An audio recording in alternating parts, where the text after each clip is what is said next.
Bonjour à tous, ravi de vous retrouver pour un nouveau numéro du 18h du Télénantes. De Télénantes. Ce soir, on va poursuivre notre série « Qu'est-ce que tu fais pour les vacances ?» comme auraient dit David et Jonathan. Et on va vous donner plein de bons plans pour vous occuper pour les 2 semaines à venir. Et aujourd'hui, ce soir, plus particulièrement, on va aller se balader du côté des bords de Sèvres à Vertou, où il se passe tout un tas de choses à partir de demain et jusqu'au 13 avril. Vous pourrez notamment vous initier à la pêche avec la Gaule nantaise, tenter le jogging avec Julie, observer les oiseaux avec la LPO ou encore participer à des ateliers œnologiques avec l'association Vertivin. Bref, vous aurez l'embarras du choix pour découvrir ou redécouvrir cette belle rivière de Sèvres. On vous en dit plus dans quelques instants avec nos invités. Et puis en fin d'émission, on ira faire une autre balade du côté de Clisson, cette fois à la Garenne-le-Maux exactement, pour observer les jacinthes des bois. Et qui de mieux placé pour nous parler de fleurs? Évidemment, c'est Romaric qui nous rejoindra en fin d'émission. Le 18h de Télénantes sera bucolique ou ne sera pas, et il démarre tout de suite après la virgule.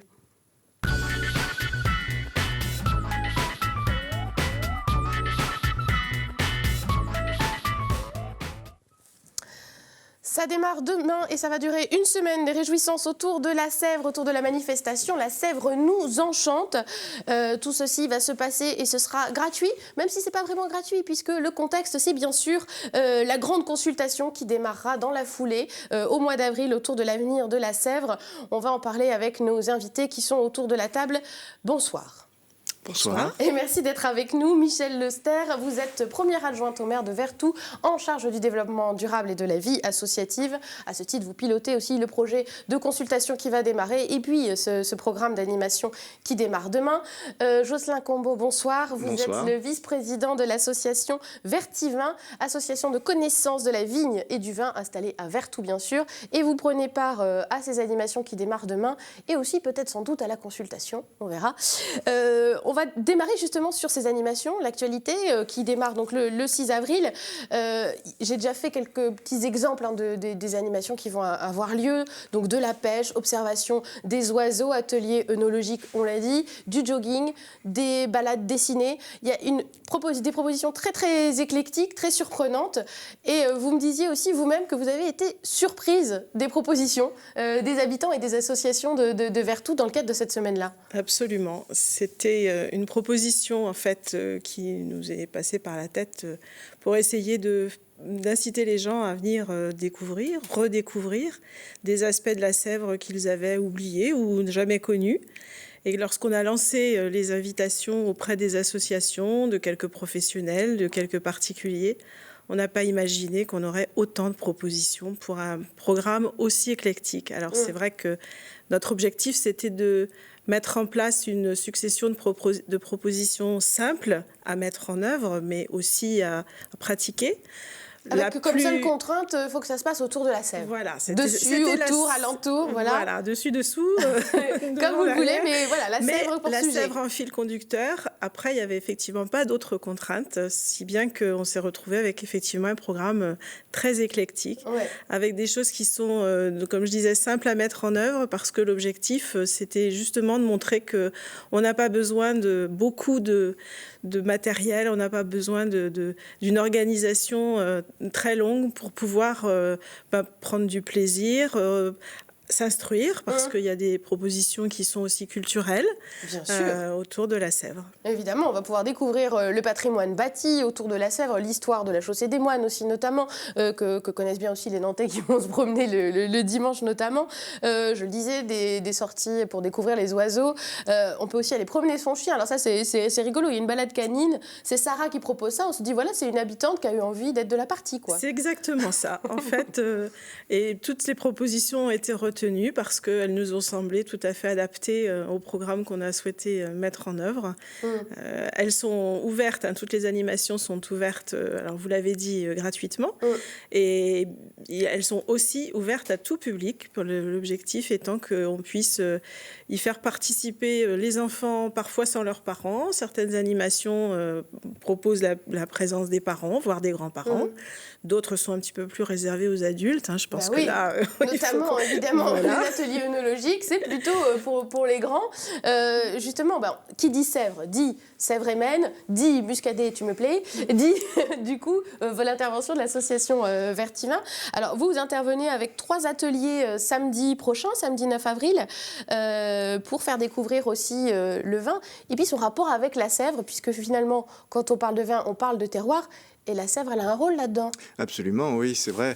À la fois, la Sèvre a un rôle historique dans le développement de la viticulture. C'est un des premiers points et c'est un des premiers ateliers. Ce sera Guy Saint-Drenant qui a écrit un très gros ouvrage dédié à l'histoire du vin en Bretagne qui vous parlera de cette histoire-là. C'est l'idée de la navigation, justement, du coup, de permettre que le vin arrive à destination aussi. Et tout à fait, effectivement. Ouais. La Sèvre a permis l'implantation du vignoble et a permis après sa diffusion, descend la Sèvre, descend la Loire, embarque à Trentemou et part après à la conquête du monde. À la conquête du monde, ni plus ni moins. De l'Europe en tout cas, dans un premier temps. Et puis on aura un deuxième atelier qui sera plus dédié au rôle actuel de la viticulture et sa relation un peu compliqué avec la Sèvre aujourd'hui, notamment on va essayer de rencontrer un viticulteur qui a passé des parcelles en agriculture biologique pour justement éviter que la Sèvre contienne trop de pesticides, puisque c'est une des problématiques aussi de la Sèvre. Donc on a aussi en ligne de mire le bon état écologique de la Sèvre, de la rivière.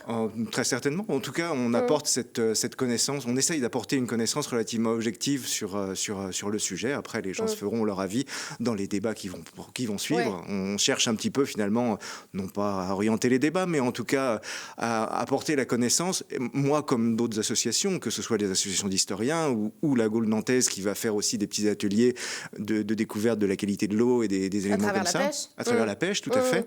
Donc, pour dire, en fait, cette semaine d'animation festive, elle n'oublie pas que les rendez-vous qui sont aussi après de consultation des habitants sur l'avenir de la Sèvre. On y reviendra bien sûr. Un mot du 3e atelier aussi qui dit en gros que la Sèvre, elle a aussi permis d'avoir ce goût minéral peut-être du muscadet. Je ne sais pas si elle permet. Je fais des raccourcis. Je ne sais pas trop ce que c'est que la minéralité dans le vin, mais c'est un vaste débat. Oui. Mais en revanche, effectivement, la Sèvre a creusé un sillon finalement, a creusé un lit et a mis à jour finalement un certain nombre de roches métamorphiques ou roches primaires, et sur ces cailloux entre guillemets, sur ces rochers, le vignoble est implanté. Et en partie, c'est sur ces zones-là où on va trouver les plus beaux terrains. Et donc, du coup, un technicien qui travaille également à l'INAO, qui est membre de Vertivin également, va faire des carottages pour comprendre ce que c'est qu'un beau terrain des bords de Sèvres et faire comprendre pourquoi on fait du bon vin dans ces beaux terrains. Alors, on voit aussi avec vous ce rapport du vin avec la rivière. Ça nous fait poser la question aujourd'hui des usages aussi de cette Sèvre. Qu'est-ce qu'on y fait aujourd'hui autour de la Sèvre? Parce que, en gros, on s'y balade beaucoup, mais pas que. Il s'y passe aussi d'autres choses. C'est quoi les usages de cette rivière aujourd'hui? Alors aujourd'hui, ils sont un petit peu moins axés sur des activités économiques qu'ils l'ont été à une époque, même si les usages de loisirs ont créé malgré tout quelques usages économiques, comme les promenades sur la Sèvre, puisque deux compagnies batelières proposent des balades. Il y a aussi les restaurants qui sont sur le bord de Sèvre, aussi bien à la Chaussée des Moines qu'à Portillon, qui profitent également de l'attrait en fait du cadre pour attirer la clientèle aussi, bien sûr. Peut-être y a-t-il d'autres choses à inventer. Aujourd'hui, c'est l'objet de la concertation que nous avons lancée le 11 mars et qui va se dérouler à partir du 20 avril. Sur quelques mois, puisque nous avons projeté d'aboutir à un projet en fait avec un plan d'action en juin 2017. Donc on va se donner le temps de la réflexion, de rassembler les idées, les étudier et puis voir avec ce la qu'on va participation pouvoir, des avec habitants, bien sûr la participation de tous les habitants qui le souhaitent, et je les invite à s'inscrire aux ateliers, il est encore temps. Sur le site quelsèvres.fr, hein, c'est la plateforme où tout se passe, voilà, où il y a déjà eu des petites réactions d'ailleurs d'habitants, des petites bien propositions. Bien sûr, parce que les contributions peuvent se faire pour tous ceux qui le souhaitent, aussi bien par courrier que par mail. On recueille tout pour l'instant dans Magazine. Voilà. Alors évidemment, cette consultation autour d'un axe, d'un cours d'eau comme ça sonne une cloche un petit peu. On se dit, bon, Nantes a eu aussi ce grand débat sur la Loire. Vertou fait son débat sur la Sèvre. Il y a copie, il y a plagiat. Je le dis pour vous provoquer, hein, bien sûr. J'ai bien compris. La Sèvre est au cœur des préoccupations de la commune depuis bien longtemps. Nous avons déjà engagé des réflexions, alors un petit peu moins larges, il est vrai. Et nous avons souhaité pour cette période-ci élargir le débat et laisser un peu les gens apporter des idées, alors qui auront peut-être un caractère contradictoire les unes avec les autres lorsque nous en arriverons à les synthétiser. Mais par exemple, faire du jet ski sur la Sèvre et en même temps faire attention aux pesticides, comme vous le disiez, ou aux polluants en tout cas. Bon, il y a des choses, il faudra arbitrer. Je crois qu'il faudra qu'on explique un certain nombre de choses, mais c'est aussi l'objectif de cette opération concertation, c'est effectivement passer aussi sans doute par une phase de pédagogie avant l'élaboration du plan d'action. Mais on se dit, en voyant finalement déjà le programme de la semaine d'activités à venir autour de la Sèvre nous enchante, qu'il se passe déjà plein de choses finalement autour de la Sèvre. Il y a déjà tout un tas d'activités. Est-ce qu'il y a vraiment beaucoup vous en tant qu'association, comment vous le percevez, des amendements à faire, des aménagements à faire autour de la Sèvre ? Oh, ça, certainement. Alors, c'est plus en tant que citoyen, d'ailleurs, qu'en tant que membre d'association. En tant que Vertavien passionné, puisque vous êtes aussi considéré comme Vertavien passionné pour cette balade autour de la chaussée des Moines qui aura lieu mercredi, demain, à 15h. Oui, certainement. Il y a très certainement à la fois des petits aménagements pratiques qui sont très certainement à mettre en œuvre. Et puis, effectivement, il y a sans doute, c'est l'objet de la consultation, peut-être des grands projets à naître. On verra. De fait, effectivement, les débats qui ont commencé à naître autour de la Sèvre font naître beaucoup de fusion vis-à-vis des Vertaviens, vis-à-vis de la Sèvre, font naître une envie de parler, en tout cas, une envie de parler, une envie de communiquer, une envie de raconter l'histoire de la Sèvre. Moi, je suis né ici, ça se passait comme ça avant, et pourquoi ça pourrait pas se passer comme ça maintenant? Donc, de fait, effectivement, il y a une volonté, en tout cas, de faire évoluer le patrimoine de la Sèvre. C'est indéniable. Rappelez, le temps d'avant, le temps des lavandières, peut-être aussi sur les bords de Sèvre. Vous ressentez ça aussi, vous, de la part des habitants, une envie de se réapproprier cette Sèvre, mais à laquelle ils n'avaient pas tourné le dos non plus. On n'est pas dans la même histoire que la Loire avec les Nantais. C'est ce qu'on a beaucoup dit avec le débat sur la Loire. Les Nantais ont tourné le dos à la Loire depuis la fin des chantiers, notamment. Ça n'a jamais été le cas tellement pour la Sèvre. Non, ça c'est certain qu'on ne peut pas dire ça comme ça. Maintenant, et comme tout espace, il est souhaitable de définir un cadre, en tout cas c'est ce que nous avons souhaité, définir un cadre vers lequel le faire évoluer dans ses pratiques, dans ses usages, dans son patrimoine aussi, puisqu'il est riche d'un patrimoine naturel et bâti. Que doit-il devenir l'un comme l'autre, avec des degrés d'appréciation différents, mais forcément la question doit se poser. Et pour donner un fil conducteur aux évolutions que la ville va, je l'espère en tout cas, engager à l'issue de la concertation, il nous a semblé utile d'élargir le plus possible en fait le champ d'expression pour qu'on puisse être, je dirais, un peu conforté dans le plan d'action qu'on espère pouvoir élaborer et qu'on s'engage à mettre en œuvre sur les années qui viennent. Voilà, il y a des projets qui peuvent aussi susciter le long terme. Tout à fait. On ne s'est pas donné de limite très rapide pour justement pouvoir avoir des projets de longue échéance. Alors, on va donner des infos pratiques aussi, justement, pour, alors, à la fois pour participer à ces ateliers de consultation. C'est donc le site quelsèvres.fr qui s'inscrit, qui est également le site pour s'inscrire pour les manifestations qui démarrent demain, puisque même si elles sont gratuites, il faut s'inscrire, il faut un ticket pour contrôler un petit peu la jauge, évidemment. Donc, des inscriptions sur le site internet ou par téléphone, les 2 numéros s'affichent, 06 07 47 31 68 ou 06 84 79 40 49. Donc voilà, pour s'inscrire aux différentes manifestations, je vous invite à aller consulter le programme. Il y a pas mal de choses plutôt alléchantes, en plus des ateliers œnologiques dont nous avons bien parlé. Merci beaucoup de nous avoir si bien parlé de la Sèvre, et puis n'hésitez pas à aller la découvrir.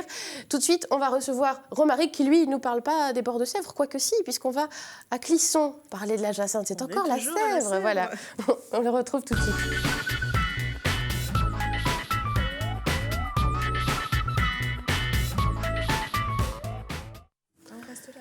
On continue notre balade sur les bords de Sèvre, mais oui, bien sûr, avec Romaric qui nous amène à Clisson, à la Garenne-le-Maux, où en ce moment fleurissent de belles jacinthes, de beaux jacinthes, de belles jacinthes, de belles jacinthes des bois, voilà. Bonsoir Romaric. Bonsoir, j'arrive tout frais là. Ouais, tout juste là, à peine maquillé, tout ça. Ouais, il y avait plein de bonhommes bleus sur le chemin, et puis... Oui, il y a des petits problèmes en centre-ville. Voilà, des gens qui essayaient des gaz, et dedans, il devait y avoir justement les piments, j'essayais de savoir lesquels ils avaient utilisés, c'était des piments Caraïbes, je pense, ça piquait très très fort les yeux. Confère les chroniques précédentes, évidemment, sur les différents usages des piments, pourquoi pas dans les gaz lacrymaux. C'est vrai, en plus. Voilà. Mais vous n'avez pas trop pleuré, a priori. Un petit peu quand même. Un petit peu quand même. Bon, alors, on va pas parler de piments ce soir, on parle de Jacinthe des Bois. On est sur les bords de Sèvre, en fait. Exactement, j'entendais... C'est le fil rouge bleu de notre émission. Bonhomme bleu aussi, tu vois, oui, c'est aussi. Pareil. Et effectivement, en entendant tout à l'heure, la Sèvre ne commence pas tout à fait vers tout, parce qu'il y a Pierre-Mille, qui est un peu sur Nantes, mais... Une bonne partie est à Vertou quand on quitte, et après 9 km de Sèvres à Vertou. Hein, ouais, dont la très belle chaussée des Moines, que j'adore beaucoup, avec des plantes assez rares sur le moulin Gautron. Quand on est pile sur les cailloux du moulin Gautron, là, il y a une fleur très très particulière, parce que c'est un endroit qui chauffe très fort. Hein. Ça donne pas l'impression, mais quand on est là-haut, on est presque en Méditerranée quand pour les plantes et les insectes. D'accord. Mais si on continue, vous auriez dû inviter Romaric à faire un petit atelier découverte des végétaux des bords de Sèvre. Ce sera à penser pour la prochaine fois. Et quand on continue, effectivement, on peut arriver jusqu'à la Garenne-le-Maux. Très très beau site, puisque Télénantes Loire-Atlantique, donc on va parler un peu plus loin. Pour une fois, vous sortez, vous, de l'agglo nantaise. Voilà, c'est ça. Donc on voit la Garenne-le-Maux là sur les images. Exactement, avec le petit style. Alors là, c'était la tombe de Caco qu'on voyait, qui était de l'autre côté en fait de la rive de Sèvres, puisque Caco était un grand ami. Enfin, c'est lui qui a fait découvrir à Monsieur Lemaux le site, et donc le mot en remerciement lui a fait un beau cercueil, on peut dire ça comme ça, voilà qu'on voit. Et la maison, c'était la maison principale de Lemaux, qui était quelqu'un d'assez extraordinaire, on va dire, puisqu'en 1790, au moment où il y en a qui faisaient peut-être un peu ce qui se passe dans les rues en ce moment, mais à Paris. Il y avait d'autres hommes bleus. Voilà, c'est ça. Lui était à Rome et venait de gagner le Grand Prix de Rome, et donc il a eu un an pour se parfaire. Et donc en matière de sculpture, il avait un certain sens esthétique. Et du coup, Caco l'a invité ici à la Garenne-le-Maux. Il est tombé amoureux de l'endroit, et à partir de 1790, il l'a acheté. Et il a développé un petit style italianisant, on va dire ça comme ça, italien, allez, que on va dire tout le monde connaît maintenant. Enfin, je pense que Clisson, l'Italie, c'est un petit peu... Oui, c'est ça. L'association est faite maintenant dans la tête des gens, à peu près. Voilà. Et donc, au milieu de ce site italien... Voilà, au milieu de ce site italien, ce qu'il y a de beau qui a été préservé, il y a plein d'arbres exotiques pour l'époque, début 19e, on va dire, et puis même après, deuxième partie 19e, son fils a repris à Lemaux. Du coup, il y a pas mal d'essences qu'on découvrait à l'époque, comme l'acacia, le robinier faux acacia. Mais... il y avait aussi, il y a encore des chênes, des essences plus locales. Et au pied, comme on est sur un massif assez acide et un petit peu, et ça se rejoint, comme au Moulin Gautron sur un coteau, et donc on a tout de suite le sol équitable du côté italien. On a une plante, effectivement, la Jacinthe des Bois, qui couvre des milliers de mètres carrés. L'ensemble du domaine fait 13 hectares. Donc pour ceux qui sont nantais habituellement, on est autour de la taille du parc de Procé. Et donc du coup, sur ces 13 hectares, on a effectivement à la fois des choses très exotiques et puis des choses très locales, mais qui sont très belles en ce moment, puisqu'il y a des dizaines de milliers de Jacinthe des Bois qui couvrent le sol.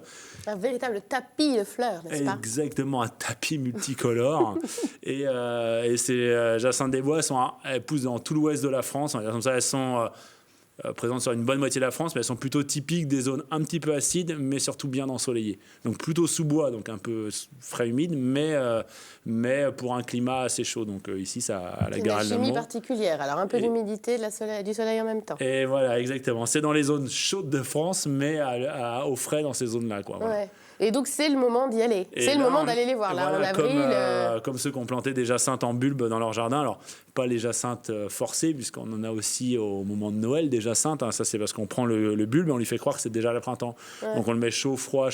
C'est d'ailleurs, il y en a qui ont essayé de le faire. C'est un peu compliqué. Hein. Il faut le passer 4 semaines dans un frigo, 4 semaines limite au four, tellement. Enfin, il faut le réchauffer bien en température. Quelle idée. Pour qu'ils croient que c'est le printemps. Donc, il y a ces bulbes-là, mais on les a forcés. D'ailleurs, on peut les remettre dans son jardin. On ne va pas les jeter quand même. On les remet dans son jardin. Mais l'année d'après, on est un petit peu déçus souvent. Voilà. Les fleurs, c'est pas brillant. Madame Lester a l'air de s'y connaître un petit peu. Et voilà, parce qu'on les a tellement forcés qu'ils ont un petit peu grillé leur énergie. Mais sinon, leur date du moment, c'est en ce moment. Et pourquoi ?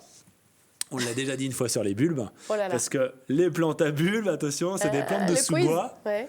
Et les plantes de sous-bois sont pas mal adaptées à être en décalage par rapport aux feuilles. Et comme on voit que les feuilles des arbres commencent juste à sortir, et ben elles ont tout intérêt à faire leur cycle juste avant. Donc, pas en plein hiver pour geler. Du sinon, soleil, elles vont être vraiment en pleine ombre. Donc, elles sont, en fait, c'est pour ça que tu vois, elles sont au chaud, mais sous les arbres. C'est-à-dire il faut qu'il fasse chaud au mois de mars, en fait, pour elles. Ouais. Quoi. Et donc, elles sont dans ces climats-là, où là, c'est la stellaire holostée, je pense qu'on voit, qui est une plante qu'on voit, ou de la silène, je ne vois pas très bien l'image, mais en ce moment... Les plantes blanches à côté, là. Ouais, voilà. Souvent, il y a la stellaire, donc c'est-à-dire étoile hein, comme les étoiles blanches, voilà, qui va avec dans ces sous-bois-là, c'est-à-dire, il n'y a pas encore les feuilles dans les arbres, donc le soleil tape bien, et ça les réchauffe déjà, donc elles ont le temps de faire leur petit cycle, comme les tulipes des vignes. Et puis après, quand les feuilles des arbres vont être complètes, on verra plus rien, juste un petit peu de feuilles. Et puis, les tulipes des vignes qu'on peut voir en ce moment au Jardin des Plantes. Exactement. Bien entendu. On est presque en fin de floraison sur la tulipe des vignes. Ouais. Il y a d'autres tulipes qui sont en fleurs, mais celle des vignes est... Voilà, donc vous aurez compris une belle idée de sortie donc, au Jardin des Plantes pour voir vite fait les tulipes avant que ce soit terminé. Voilà. Et après à la Garenne-le-Maux pour aller voir les jacinthes des bois donc à la Garenne-le-Maux. Merci du tuyau, c'est fini. Et un très beau spectacle, il y a Sainte-Rose de François Morel sur la jacinthe. Merci beaucoup Romaric, merci de nous inviter, merci de nous avoir suivis. Salut.